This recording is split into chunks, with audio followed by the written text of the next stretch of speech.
Great. So we don't seem to have anybody else joining at the moment, so I might just get the ball rolling with some introductions before we hand over to Leslie for the first presentation. So yeah, just to thank you all really for joining us for the second day of the Parasite Expert Academy. It's been a really good event so far. It's great to have so many attendees joining us from around the world, and hopefully that'll foster some good discussion later on in this session. My name's Shauna Timothy. I am Ruminant Technical Manager at Boehringer Ingelheim in the UK and Ireland. And yeah, thank you for joining us for the next hour or so for this sheep workshop. We've got two really great speakers with us today. We've got Leslie Stubbings and we've got Eric Morgan joining us again for today's sessions. So Leslie is going to kick off the discussion today. Leslie's an independent sheep consultant here in the UK. She advises farmers on a day-to-day basis, but she also works with government departments too, with research institutions and other industry bodies on a range of topics relating to sheep health and welfare. But she's been really instrumental in the success of SCOPS in the UK. SCOPS, the Sustainable Control of Parasites in Sheep initiative. And she worked both to develop the guidelines, but also to work with producers and the broader industry to foster the change in parasite control practices that the initiative set out to achieve. So we could start with Leslie, but after Leslie, we're going to hear from Eric Morgan, who you also heard from yesterday. So Eric's going to join the discussion. As you probably all remember, Eric's a professor in veterinary parasitology at Queen's University in Belfast. He's a vet by training. He's a diplomat of the European Veterinary Parasitology College, and his research interests centre on the epidemiology of parasite infections, particularly helminths in ruminants, and he's taken approaches of using modelling and large-scale field studies to inform the development of more sustainable approaches to parasite control, and to also develop strategies that mitigate the impact of anthelmintic resistance and other challenges such as climate change as well, are a focus of his work. Like Leslie, Eric provides scientific advice widely to government bodies, to industry bodies. He's also involved in COWS, the cattle counterpart of the SCOPS initiative. But also, like Leslie, he's really focused on turning that scientific knowledge into sustainable practice at farm level. And hopefully that'll kind of underpin the discussion that we have today. We hope to make this session as interactive as it possibly can be. Really interested in hearing your experiences and hearing your insights during the discussion that will follow Leslie's presentation. Equally, Leslie and Eric are really happy to answer any questions that you might have. So keep on popping them in the chat box.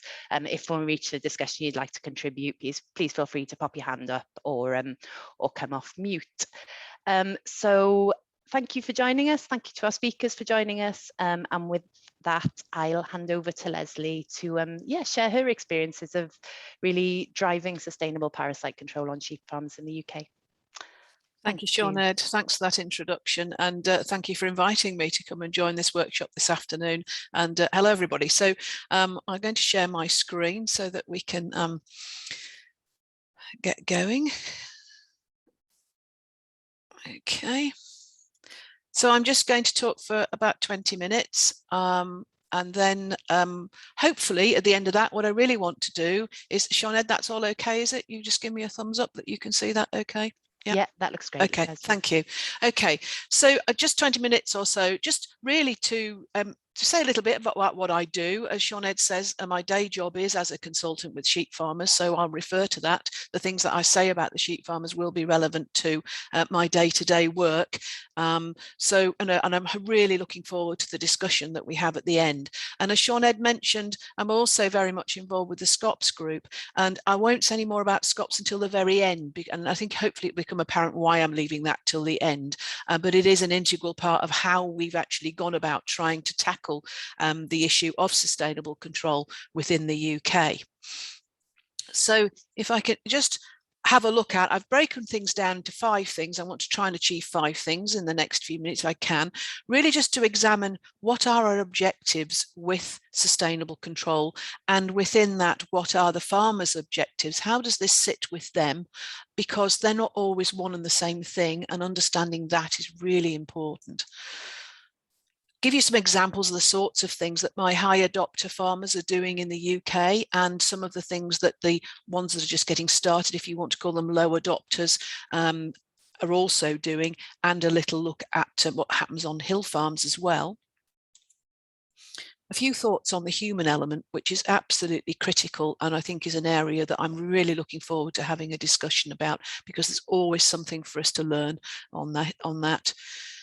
And to discuss the challenges and barriers. And again, we will come back to that, but I really want to try and just put some wheels under this discussion with my presentation. So what are our objectives? Well, on the left-hand side here, I think our objectives, certainly the strap line for Scott's group, is we want to slow the development of anthelmintic resistance. We know we can't stop it. And this again is how we describe this to people is really important, because to try and explain to farmers that we're slowing it, we can't just get rid of it. Obviously, we know a reversion and so on really doesn't happen in practice. And so it's really a slowing. Our other part of our strap line is to reduce our reliance on anthelmintics. And of course, this is something right across the piece now that we're all trying to do. Huge amount of work on AMR, which I'm sure everyone's aware of. Massive reductions in the use of antimicrobials on UK farms in the last few years. But also, we're looking at it from the point of view of anthelmintics and also parasiticides, which I mention as we go through. Very, very important when we start talking about the use of endecticides for sheep scab control, of course. We want to only use anthelmintics when necessary, and I know that Johannes has been talking about TST work within the Academy, and so then we start getting into using TST and then also adopting alternative management strategies, which I know Eric will join in the discussion in detail if that comes up and we want to look at it more. But these are the sorts of strategies that they're underpinning, and this is what we want to actually do. On a farm, there are various things that really has some implications for, and I'll come back to some of these as we go through. But on a farm, we really need to know what the parasites are and the resistance profile.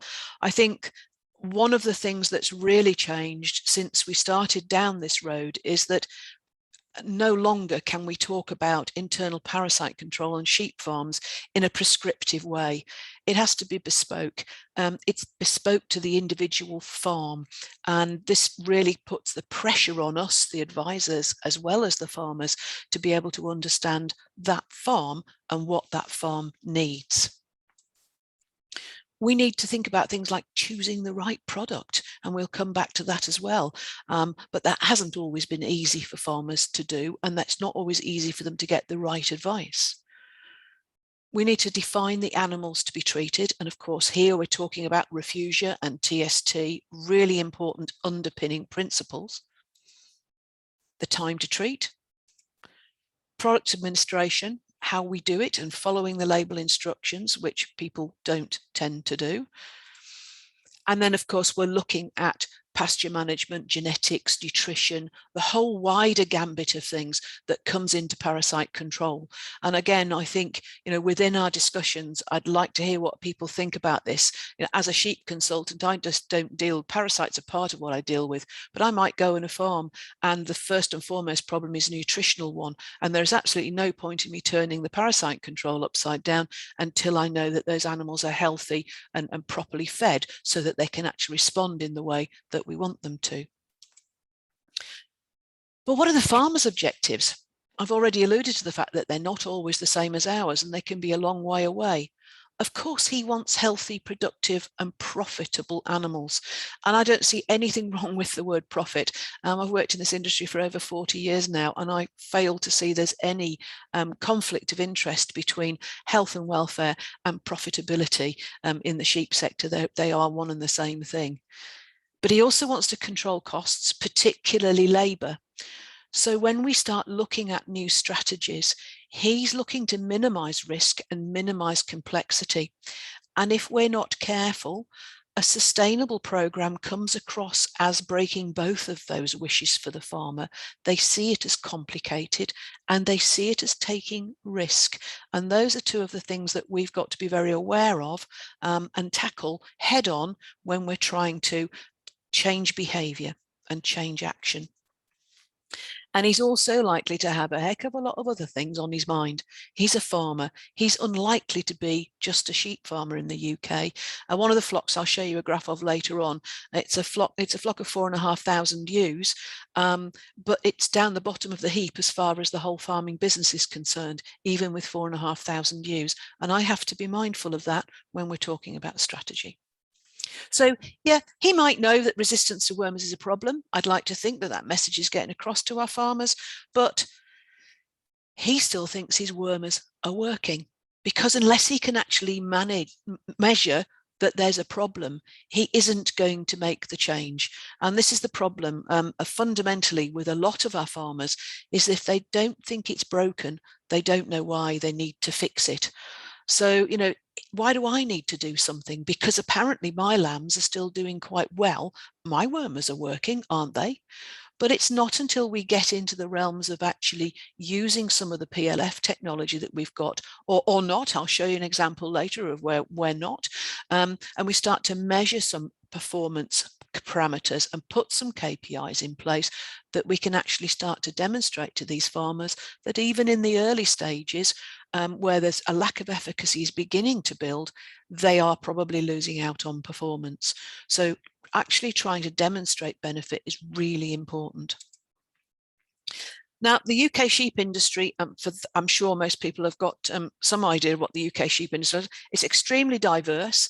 It's stratified. So we've got very high hill flocks, self-replacing flocks in the hill and upland areas.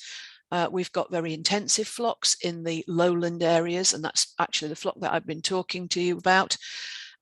Even more intensive, where we might be creep feeding lambs to finish them very, very quickly. Finishing lambs in the autumn on forage crops, which are basically catch crops after arable. And these lambs obviously are going to be 6 months old or thereabouts when they go onto these crops. So from a parasite point of view, should be developing some immunity, quite a different challenge to the younger lambs, through to flocks that are breeding their own replacements and are closed and are starting to embrace the genetic potential within EBVs for low FEC output, particularly in females. So it's extremely diverse industry. And I just really want to, in a minute, explain 2 or 3 examples really of the sort of thing that I would get involved in. But before I do, just to put one more slide up in terms of social human ability, because this overrides everything as well, in the sense that, you know, farmers vary tremendously in terms of their own personal ability and wish to want to engage, the social side of things. And also, of course, we've got to consider the structural. So the classic 3 overlapping circles of personal, social and structural parameters when we're looking at this. And I think, you know, whenever we look at KT messages, extension, whatever we want to call it, and putting things out there for farmers, we need to be aware that they have those parameters and those restrictions, and they will be different for each one.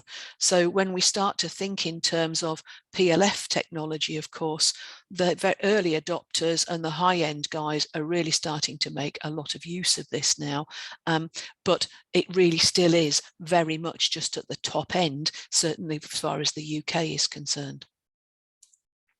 So just have a quick look at our first one, which is a lowland intensive permanent pasture system, a high level adopter. So what are the sort of things that my guys who are high level adopters are actually doing? Well, those guys at that end are using fecal egg counts routinely. I mean, I've got one flock that will routinely do between 100 and 150 FEC samples DIY using the Techion system a year, but these guys are doing upwards of 50 across the flock, and they're using it not only to aid treatment decisions, but they're using it as a monitoring tool. And we are starting to get into contamination mapping. It's not very sophisticated, but we do now have some software packages where we can track the sheep around the farm, and it's a question really of trying to persuade the manufacturer, the people who devise the software, to use some shape files or whatever, and to start to build us a hierarchical system where we can build other information onto those fields. They know their anthelmintic resistance status and they check it routinely. So they know that it's not something that's set in tablets of stone, and they will routinely do drench checks usually, to know where they are and know that things are actually working properly. They have a solid biosecurity routine. So on quarantine, they are using the treatment with a group 4 or group 5, and they're doing all the right things to avoid bringing problems in.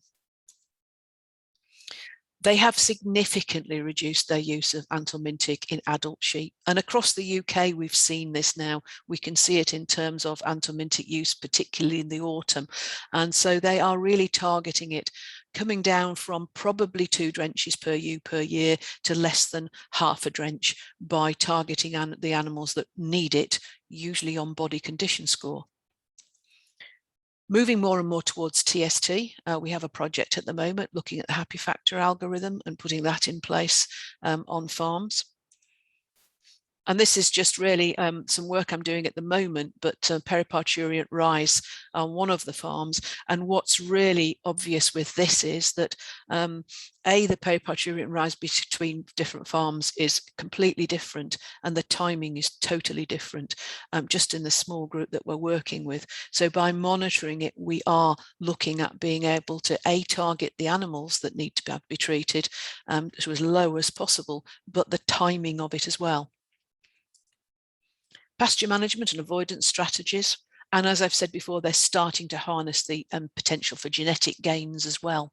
So they're really engaging in a lot of these guys at the top end, but it still is only a very small number. And most people will only be doing, the top quartile will be doing some of these things, and hopefully moving on. But underpinning that, how do they get there? What makes the difference? Why are these guys able to adopt things better than others? And I think a few thoughts here just to throw in really for our discussion is that they do have clear performance goals, and they meet the means to monitor. Very importantly, and I really will emphasize this and come back to it, they have access to trusted professional advice. So it's either someone like myself, very often it's their vet, but that whatever it is, they have got trusted advice. They're not going to get that far on their own. They don't do it all at once. They start slow and gain confidence. And they have the management information to allow them to measure the benefits, the what's in it for me, so that they keep reminding themselves that this is worth it. They are making progress. And they have a good baseline understanding of worms and how they affect performance. And that, again, is something we take for granted, but it takes time to build. And confidence in strategies other than wormers. So they're weaning themselves off. All I need to do is worm. There are a lot of other things I can do, and I'm gaining confidence. Now, a low-level adopter will be doing very different things. And there's no point in shouting and screaming at them that they should be doing what the high-level adopter is doing, because they'll just shut their ears and not want to know. So it may be that a low-level adopter is doing something like saving some money because he's not pouring a load of anthelmintic down the throats of ewes, pre-tupping unnecessarily or using combinations or whatever, and you can demonstrate that he has actually saved some money. Oh, and he hasn't lost any performance. They might just be making them aware of the active group they're using. And one of the things we've done within SCOPS is to actually make sure that whichever group it is, as an example here, the symbol for the group 2 LVs, is on the packaging. And that was quite a revelation. So that at least they're not changing brand, they're changing group if they need to. They check the dose and administration. They might do a drench check, but it's hard work to get them to do that. That is a hard one, hard sell.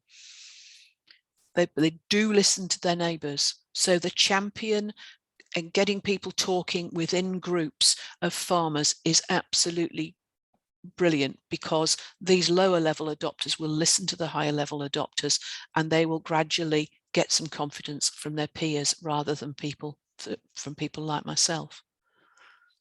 But they're easily put off by negative comments. Like everybody else, I think we've seen it all through COVID. It's human nature. If you really don't want to do something, you will find somebody who will back up your view and then say, well, you needn't bother. So these are all things we need to be aware of. For a hill and upland flock then, just moving on to that, they have very different objectives. You know, they have to use the 3 mLs for scab control, and that's something that we're tackling at the moment, really trying to move with. And they can have hotspots, and what we're actually doing with this is working with these hill farms. We've currently got a project, we've got a rural development a project running, looking at hotspots in 3 areas of the UK to try and tackle sheep scab, because this is the biggest threat to these farms. They are losing the ability to use a 3 mL for worm control because they've been overkilling it on sheep scab. And the one thing that you remember about these guys is that because they've got severe handling restrictions, logistical restrictions, there's a huge emphasis on prophylaxis. So they treat when they can ahead of a problem, because if they don't, they will be in trouble. And they've also got liver fluke, but we're not talking about that today. But the big game changer here is the development by the More Done of the ELISA blood test. And what that means is that we can detect disease really early. And currently what we're working on is to try to see if we can get some traction for looking at these common grazing areas and using the ELISA as an on-off test off the common grazing, so that we can get away from unnecessary prophylaxis. But again, we can talk about that later. So let's talk a little bit more about the barriers before we finish. So it's a historical mountain we've got to climb. And I say we because we, the advisors, the vet, all of us are guilty. You know, what we were telling them to do is what we're telling them not to do now. And the similar behaviours are deeply ingrained. And as we said before with our farmer here, he thinks it's still working. And that is quite a mountain to climb. His objectives aren't always the same as ours. And they still generally don't recognise that anthelmintic resistance is a problem for them. It might be a problem for the industry, but it's not my problem. And what we're peddling to them is complex and requires quite a high skill set. So this idea that we need good support, they need good, practical, trusted advice is absolutely fundamental, I believe, to us making even more progress. And we're not in a position where we have enough of that in place at the moment. So again, I'm really interested in the discussions as to how you think that might move on. And I also think we've got to be very careful that our messages are positive. Before we brought SCOPS together in the early 2000s, it was all doom and gloom. Everybody was shouting at farmers, telling them that anthelmintic resistance was a problem, but nobody was giving them any solutions. And that's just downright negative. So we've got to do things like turn things like this graph around, which in the early 1990s showed us that we could go on any English sheep farm and detect resistance to 1BZs. But that just didn't gather any traction at all because the farmers didn't recognise it. We have to start turning it round into something a bit more like this, where lack of efficacy, as the lack of efficacy of an anthelmintic falls, they can expect to lose animal performance, then measure it, then they may well start to listen. So a bit more emphasis on the how. Rather than the what is, I think, more of my challenges to the discussion this afternoon. You know, how do we get people to change? A bit less emphasis on the what. That's our problem. That's the advisor's problem. And be a bit more constructive. You know, think about our research objectives. You know, let's make sure it's not negative. And I'm throwing out a real challenge here to be shot down if you want.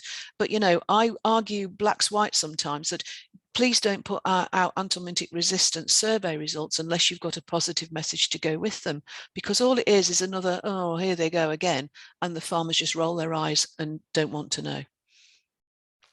So let's be prepared perhaps to broaden our horizons a little bit. And one of the ways I think that we've got open to us now is, is to look at perhaps PLF solutions, particularly for the more go-ahead farmers. But not every farmer is going to spend a lot of money on that kit, but what every farmer does have in the UK now is they do have one of those little yellow tags, those RFID tags, in every sheep's ear. And that gives us the ability, even without really investing a lot in technology, to be able to record things about that particular animal. And that is absolutely really powerful. And again, I've done a lot of work with body condition scoring in ewes, where we monitor that, and we're trying to look at algorithms to be able to use weight as a proxy a little bit more accurately. But it doesn't have to be that high tech. And I promised you I'd show you another graph from one of my farms before I finished. And this is it. So this is a marketing pattern. So this is when he sells his lambs for the last 11 years, actually, or is it 10 years? That's 10 years, isn't it? But it's interesting because this is a farm, it's a creep fed farm. So it's a very, very high input farm. So getting the lambs to grow quickly, efficiently, and when the market prices are still high is our major objective. And he's been a bit slow on the uptake of some of the sustainable control things, because we're looking at 7,500 lambs per year here. So he doesn't want to be caught napping. But at last, that big red line this year, at last, I've been able to show him that the reason why he's got that horrible inflection in the middle of June and things are slowing down is that he's pushing the white drench, and it just isn't working for him. And this next year, we're going to make progress. So that graph has been extremely powerful in getting him to change. Okay, I'll finish quickly because I'm running over time now. But let's not overlook practical improvements either. We had the when the Group 4 AD came out, of course, that was the first time we'd had any real improvement in terms of drench guns for a long, long one. And certainly that's me drenching, and I can drench a lot of sheep with that. I can't with an old one anymore. But we've not had very much. Maybe this is an area where we should be concentrating a little bit more research effort in future in terms of the how. Making it easier for farmers to deliver an accurate dose could be really important to us.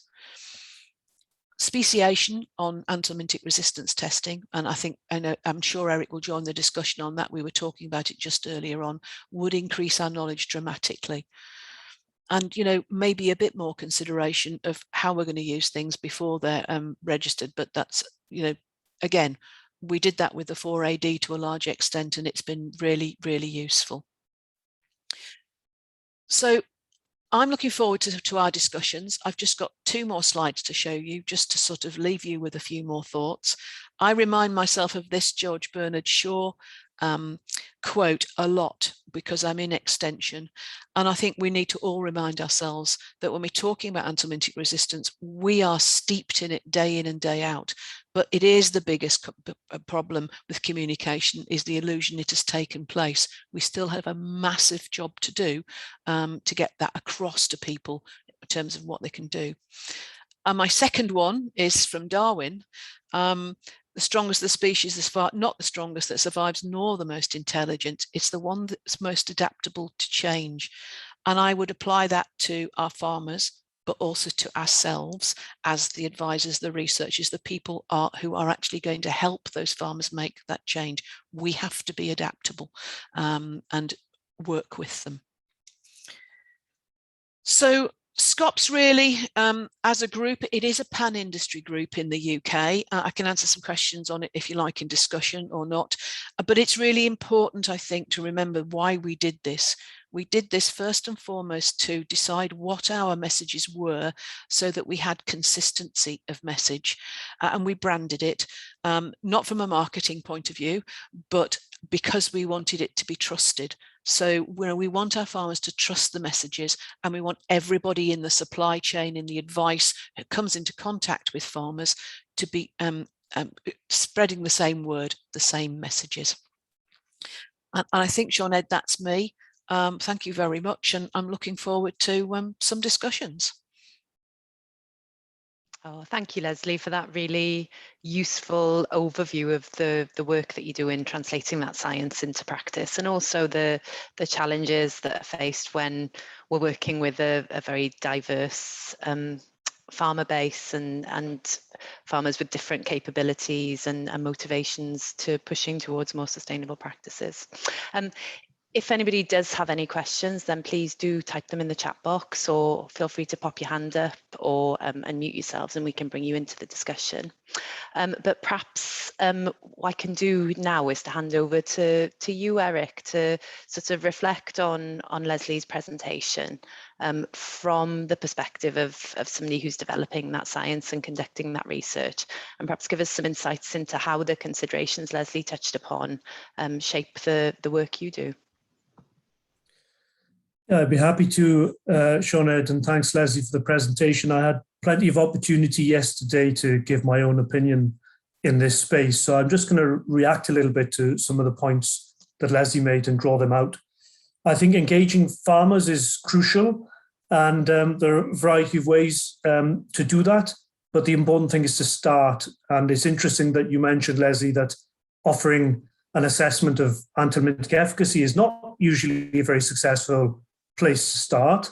I'm wondering why that is, because sometimes, certainly with cattle farmers, it sometimes is, because the results are often very surprising, but perhaps sheep farmers are more used to thinking there might be some evidence of resistance. So maybe it's not as impactful a way to start. But I wonder if there are other ways to get farmers engaged when they don't monitor performance. The two examples you showed, I thought, were very instructive, that you had a high level of performance monitoring in one where you've got that feedback loop and you can show improvements that matter to the farmer by instituting improvements in management.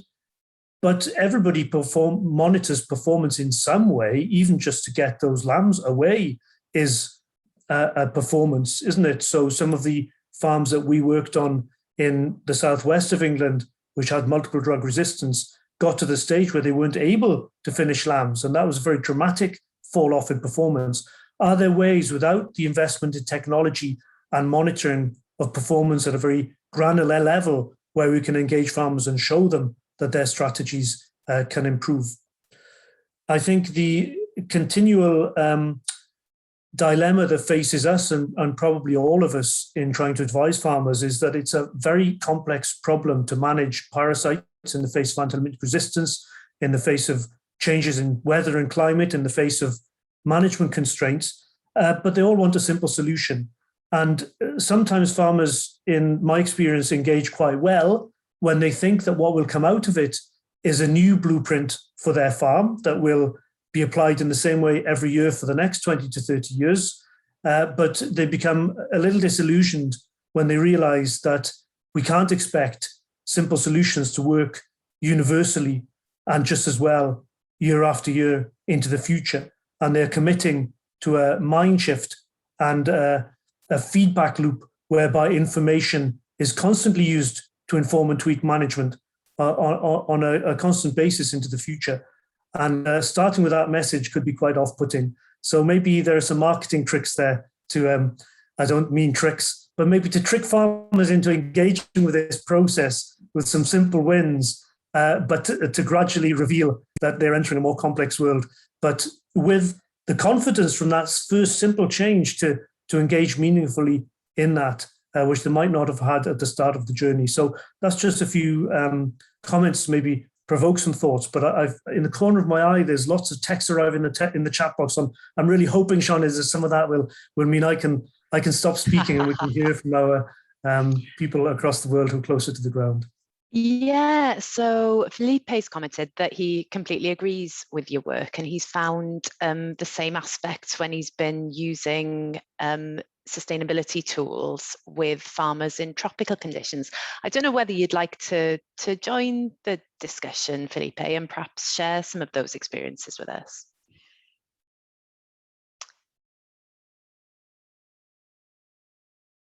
Is there, I suppose that it's quite, you should be, if you do, you should be able to to unmute yourself, but I understand if you're reluctant to. I suppose that's an interesting question here, where we've got a fairly global group. Are these common themes that can be applied across sheep farmers and perhaps across, oh, let me see if I can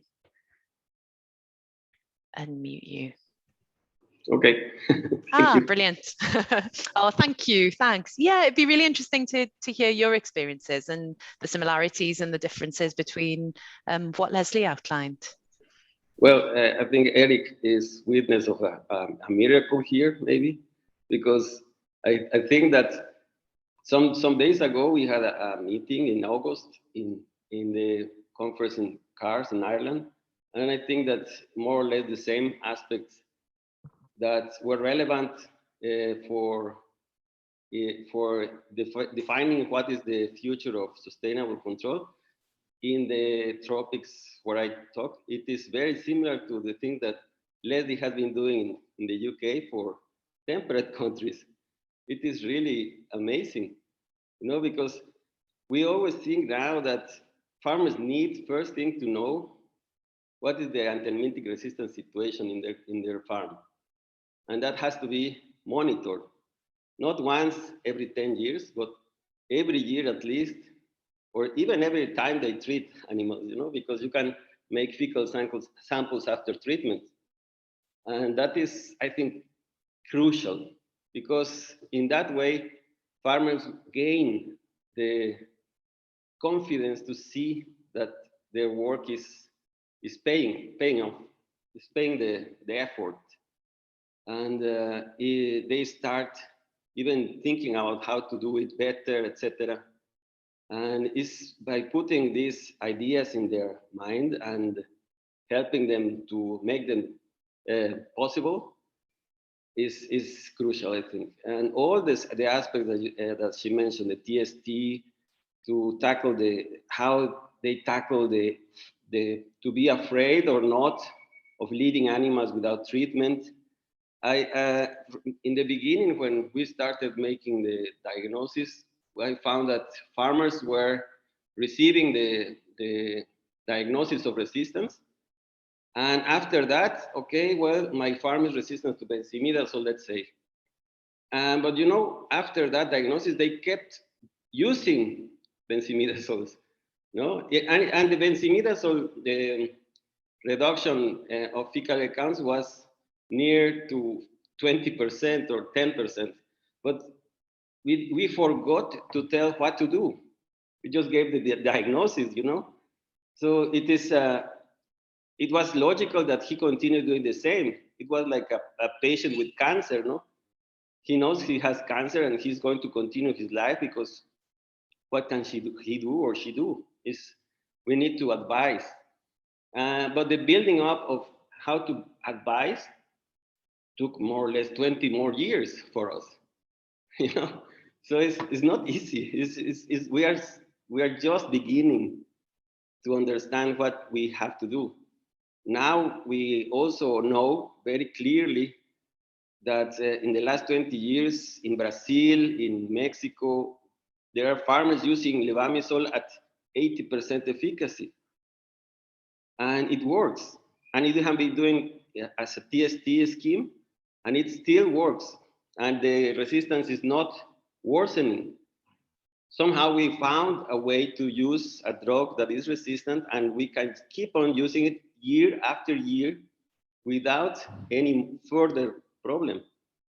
And that is, I thought, was only for the farm that we were keeping in the university, but I found the same situation in Brazil with a farm from Embrapa, and the same situation in Brazil again for a farm in the University of Paraná. So it's just TST working, and we can continue using a resistant drug without, or a susceptible drug, of course, without any problem, any further. But the only thing is, again, as Leslie said, we have to come back and say, look, you should not make rotation of drugs, because you can use the same one for years and years. And then again, it's like Leslie said, we are saying the contrary, that they have been hearing all the time. You know, it's contradictory. It's a contraindication again. So it's a very interesting time, because we are facing we are going to have a lot of changes in the way that we deal with parasites, and every farm will be different. Thank you. No, thank you very much for those insights. It's great to hear the kind of parallels and differences in approach and in challenges around the globe. So Eric, Leslie, how do we maintain engagement with farmers in situations where perhaps the news might not be good, where they do have issues on their farms, or when we're maybe changing the advice that we are giving them because of an evolving evolution of the science, I guess? Is that a challenge? Certainly is. I mean, I think, Felipe, thank you for that, because, you know, you're echoing exactly, you know, as you say, it took us another 20 years to work up the advice. I think just coming in on that, though, and Eric brought it up as well about, you know, getting farmers to do drench tests and so on.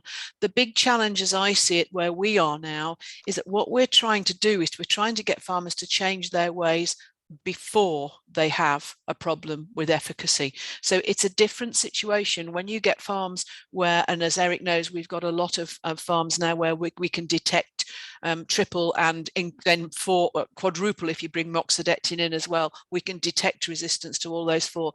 They're a class of farm really where they're in need of very, very complicated hand-holding and advice, and we're working within Scots now. That's one of, as you know, Sinead, one of the things we're working really hard on to try and improve our advice and our help to their advisors. But then everybody else, where at the level of detection, you know, there may not be resistance. It's because we know, don't we, that if we put into place strategies which reduce the selection pressure, so refugia strategies, TST, all of the things we've talked about, then we can slow resistance down way into the future. And that really is our goal. Yes, we have to deal with the farms who've got resistance problems and are starting to see reduced performance, but the big challenge is to get the guys who aren't there yet to adopt strategies where they can really get the benefit from that. So that for me is the big challenge now for the next 10 years.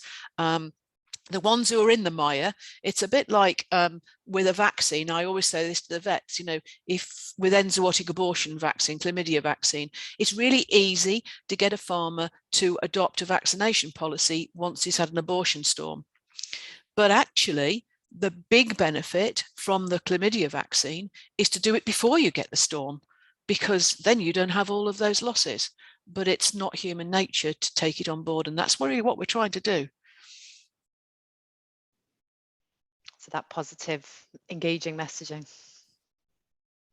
Yeah, maybe I'm not as positive a person as you, Leslie, but you know, if you encounter a farmer with quadruple drug resistance, you say, well, my advice is to go back in time, monitor better, and when the first one failed, change your management, because I think the drug rotation is a big impediment to that, because it can change the active and do nothing else, change nothing else.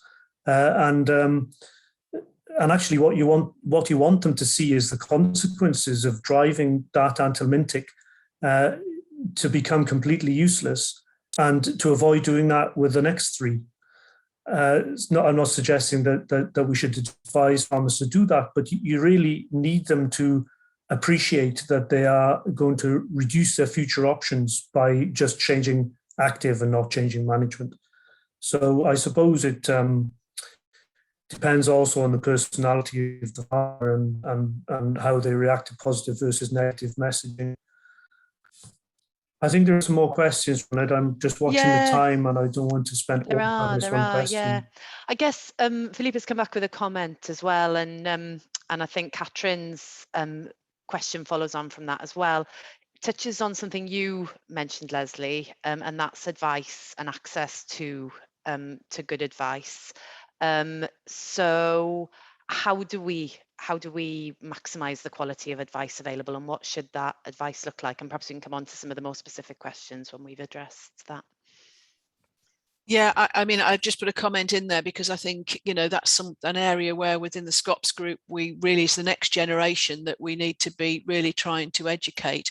And I think, you know, Eric will be better to comment with me, but obviously parasitology is a small part of, you know, the future vets training, and it's really, you know, they learn about parasitology, but I'm sure Eric will agree, you only learn about how to apply it when you actually get thrown out in the field. So it is a difficult one to know, because you need to understand about sheep farming as well, and how a sheep farmer works and what the priorities are.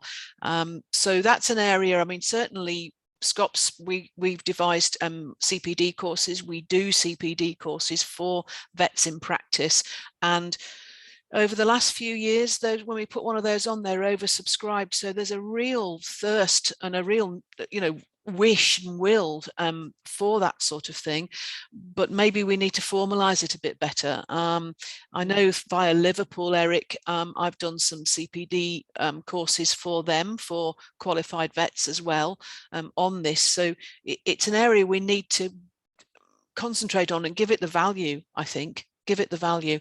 But what we've also got to remember, and it hasn't come up today, is that for most sheep farmers, particularly sheep farmers, the only advice that they will get on their worm control is when they go in to buy a wormer.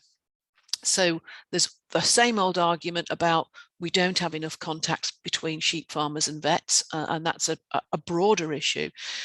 So sheep farmers in the UK can buy anthelmintics from, and they're suitably qualified person in the merchant. Now, again, we work really hard, and those people have really increased their knowledge in recent years, and they're going just about to take another big leap, because we're now talking about having written prescriptions where there has to be an engagement between the farmer and the person prescribing, i.e. and selling the anthelmintic. And that's really important, because we simply don't have enough vets to have the contact. So most face-to-face contact is these people. And I think we need to be backing them, and making it easy for them to get help from vets if they need it. But let's look at the channels we've got, and not have this sort of, oh, well, it should all just be vets doing it, because we simply can't. It's just not tenable. Mm-hmm. Yeah, no, and I think that's something SCOPS has achieved really successfully, Leslie. That sort of filtering down of education and guidelines from my perspective. That's been a key part of it. Perhaps we can move on to some of the more kind of tactical questions that have come in on approaches. So we talked about monitoring. Catherine's asked, what should we be advising? Should we be advising farmers to drench test at every treatment, and how can we make, or should we make, routine collection of fecal egg counts at handling an objective? What should it look like? I'm just wondering if Eric wants to go first on that. Be good to get both of your views. Yeah, I mean, I think this idea that you can classify the status of a farm by a one-off fecal egg count reduction test, and you should really focus on getting as robust an answer as possible from that one test, which means it costs a lot of money, which means you only do it once, is not necessarily helping us appreciate the changing situation, which includes seasonal variation in different parasite species, and does leave openings potentially for targeted intervention using drugs that have begun to fail but are still effective in some circumstances. So getting that appreciation of the seasonal epidemiology and the variation requires longitudinal data. And where I've encountered more in New Zealand than the UK, farmers who have a very strong appreciation of the seasonal epidemiology of worms, the changing situation of resistance and the interface with management, is those who do fecal egg counts often. And I think I would recommend, wherever possible, doing their drench check at every treatment to start to build that evidence base. I don't know if you agree with that, yeah, Leslie. I do, absolutely, Eric, I do. And obviously I encourage my guys to do that as much as we possibly can. But I think there's another benefit to that as well, in that once they start doing that, if they get a lack of efficacy, it concentrates the mind, because as we all know, very often a lack of efficacy isn't associated necessarily with resistance. It's associated with poor application, wrong dose rate, wrong product. You didn't do a fecal egg count in the first place, and therefore you don't know what you're treating. It opens that conversation to an efficacy. And you know, you don't have to scare them with resistance, but if they're doing it all the time, they don't want to admit after half a dozen times that they're still getting their application wrong. So it can have, you know, a lot of benefits. Yeah, and I think that's key, isn't it? Kind of positioning treatments as part of that big integrated approach to parasite control, really, which runs the whole gamut from diagnostics to correct administration and selection of products, and right through to kind of monitoring the effects the other side. I guess that kind of leads on to a question from Melissa Beckson, which is whether precision livestock farming is going to become more commonplace, like fecal egg counting has done. And it'd be, yeah, interesting, you touched on it, Leslie, interesting to get your views on where data sits in this and whether it is a critical part of evolving things.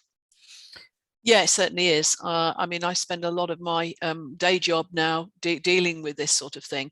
You know, we certainly have the hardware. The problem that we face a lot of the time at the moment is that even on the most progressive farms, and it's been very obvious when we've been doing the Smart Sheep project this time, that, you know, most people are still only using these very powerful capabilities that we have within the, you know, the boxes that we're using, whether it's the True Test or it's a Gallagher or whatever it is.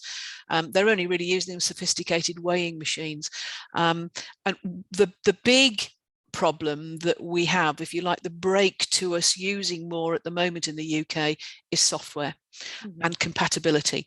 So there are massive issues with compatibility between different bits of hardware, and then you do the sort of the crossover, the matrix, which brings in the software, and the software not being able to do what certainly I need it to do.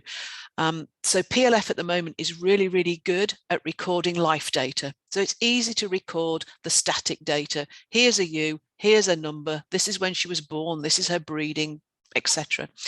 What it's not so good at doing is if I call the fluid data, which is what I want, which is to look at growth rates in real time. So we're just scratching the surface now. I do have flocks now whereby they can be in the field, they can be weighing lambs, it goes straight up onto the cloud, and I can be looking at it sat in my office here in real time, making decisions about TST, about where our growth rate cutoffs are going to be. Tremendous capability, but we've got to get the compatibility and the software sorted, and then I think it would be, it's amazing what we could do. How do you think that'll feed in the future, Eric? Yeah, similarly, I suppose, but you know, where we've had most success with the more precision approaches is where they are being sold for something other than parasites. I mentioned it yesterday in relation to pasture contamination mapping. That should be an add-on to management software. We've had success with monitoring animal behavior and activity levels in South Africa in relation to parasite infection. It's because those systems are sold for protection against predators, theft, and parasites are an add-on to that. So I think expecting farmers to invest heavily in capital expenditure to improve the parasite management when they don't realize the benefits of doing so or the risks of not doing so is unrealistic. And so we do need to jump on the precision livestock farming movement, if you like, and add parasite functionality. The problem we get there is the companies developing these tools also do not appreciate the potential for including parasites into that. The farmers don't realize it. The vets, I think, touching on the education thing, just want to do clinical things. They don't realize it until they graduate and they're faced with it. So there's a lot of inertia there in the whole industry, including the precision livestock farming industry, which doesn't really recognize where we could take this. And I think we just have to keep pushing that. Totally agree, Eric. I mean, if I could just quickly give you an example, one of my flocks I was talking to them yesterday. It's an organic sheep milking flock, okay, with massive hemoncosis problems and massive anthelmintic resistant problems. So we add all of that up and it's like sort of, oh dear, do I really want to get involved? But they've got the technology, and what they're not doing at the moment, but the new shepherdess is willing to do, is to start using live weight, because obviously she can monitor these ewes. And so I'm going to start looking with her at whether or not we can actually use live weight change as an early indicator of those ewes that are in need of treatment for hemoncus and those ewes that aren't. We'll follow it up with samples and so on, but that's a real live example of how we will go and do that. And if it works, of course, we can talk to other people about it.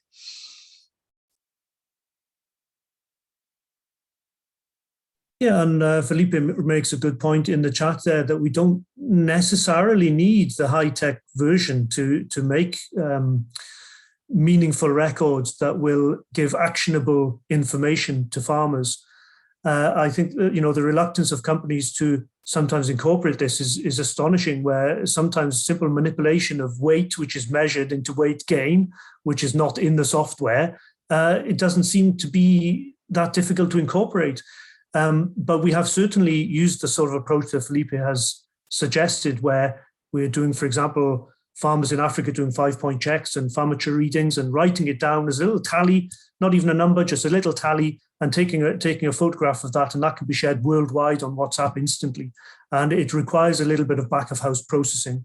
But I think imagining that precision livestock farming requires high capital investment, complicated software, machine learning and artificial intelligence, I think is false. I think it can very often be applied in a low-tech way, but in a precise low-tech way. And I would encourage people across the world in systems where they think, well, this isn't going to work, spending a certain amount on automated weighing technology. There are other ways to do it. Oh yeah, thanks, Eric. And I think that highlights like we need change now, don't we? We don't want to wait until the perfect solution becomes available. We need to make those first imperfect steps where we can, really. We've got a few minutes of this session left. I don't know whether there's anybody else in the group who'd like to perhaps share their experiences or any of the challenges they've experienced in implementing change at farm level. Any questions for Eric or Leslie? No, then perhaps we can. I'm conscious that that time is coming to an end soon. Perhaps then, Leslie, I mean, you touched on the need for simple action points for a vet or advisor looking to initiate change on farm. Where, in your view, are the starting points? Oh, now so put me on the spot there, haven't you? I think the starting, I mean, it depends how well you know the farmer but if it's somebody that you don't know, I think the first thing is to go in with a really open mind and listen to the farmer as to what his worries are. And his worry may not be parasite control at that stage. But the whole thing about being a consultant and making differences, you've got to win their trust. You've got to listen and you've got to learn. My husband has a thing on my monitor here, Leslie not only listen, she understands. It's listening, really. So be prepared to go in and listen to them as to what their problems are, what their concerns are, and see if you can start to address them and win their confidence, and then they will gradually go in there. But parasite control, I think we have been a bit shouty at people and said, oh, you've got to do this and you've got to do that. And that can be quite frightening because they've been doing what they're doing. Their father taught them how to do it and their grandfather before them. So, attack one of their concerns and then work it up very, very gradually. So do something with them that is going to work well and they're going to be able to see the benefit. So hopefully you can measure some benefit and then gradually you can begin to build it up. I think the worst thing to do is to go in all guns blazing with somebody who's just been treating everything on a routine basis and say, right, okay, you're not going to use any anthelmintic now until you've done a fecal egg count. That's going to go down like a lead balloon with most of them. And if it goes wrong on you because the sample that they took was rubbish and isn't giving you the answer that you want, you'll be in a negative position. So slowly, do it carefully and listen very carefully. Thanks, Leslie. And I guess, Eric, there's the same question at you, coming at it from a slightly different angle, perhaps. Yeah, I think seek to add value early. I think the limitation to Leslie's approach of listening is often, certainly from practicing vets, charging structures involve time on farm. And so no farmer actually wants to pay for a vet's time to listen to what they're saying unless there's a clear solution at the end of it. So while it is the start of a journey, I think maybe making sure there is that first bit of value added very soon, do the very simple thing first that is going to save some expenditure or improve performance, and do something simple. It could be delaying the first treatment to ensure there's refugia on pasture. It could be treating in response to fecal egg counts to protect future pasture contamination. But rather than strive immediately for a bespoke solution on each farm, try to offer something that the farmer can see value in early, so that they will then be willing to invest their time in co-producing with advisors more workable long-term solutions. Oh, thank you both. So unless we have any further questions, I think we'll bring this session to a close. Thank you, Eric. Thank you, Leslie. And thanks to all of you for your questions, and Felipe for your really fascinating comments. Yeah, it's making the complex uncomplicated, and finding some simple engagement points, I think, is what I took away from that. So I hope you've all found the session useful. And if you could join us back in the plenary room at 1/2 the hour, it's 2:30 where I am, 3:30 Central European time, for the necropsy session, that would be great. But yeah, thank you to our speakers, and thank you all for your participation. See you back in the plenary room. Thanks, everyone.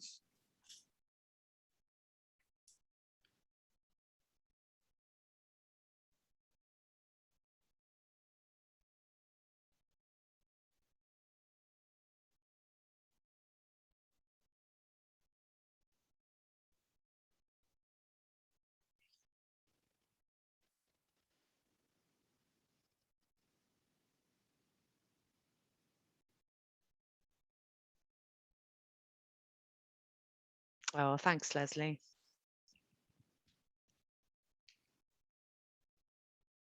Oh, I think you're on mute.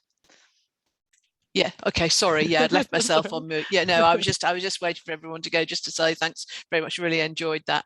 It's good to get Eric and I on there, because you've come at it from slightly different angles, which just really it's good, because it really, yeah, everyone, well, we're getting some nice thank yous anyway, so that's the thing. Oh, good. No, it was brilliant. It's funny how different sessions go each time. Yeah, I know. Yeah, you get different people. Felipe was really good, wasn't he? You know, it was really good to hear, because it's just nice to hear from the other side of the world, really, that their problems are similar, and be nice to chat to him sometime. Maybe at a conference sometime we'll be able to catch up with him. Face to face, yeah. Yeah, okay, that's been really quite missing the last few years, is it? Hasn't it just? Yeah, hasn't it just? But there you go. Excellent. Brilliant. All right. Yeah, well, I'll say speak to you cheerio. soon. Yeah, okay. Thanks. Bye. Thanks. Bye.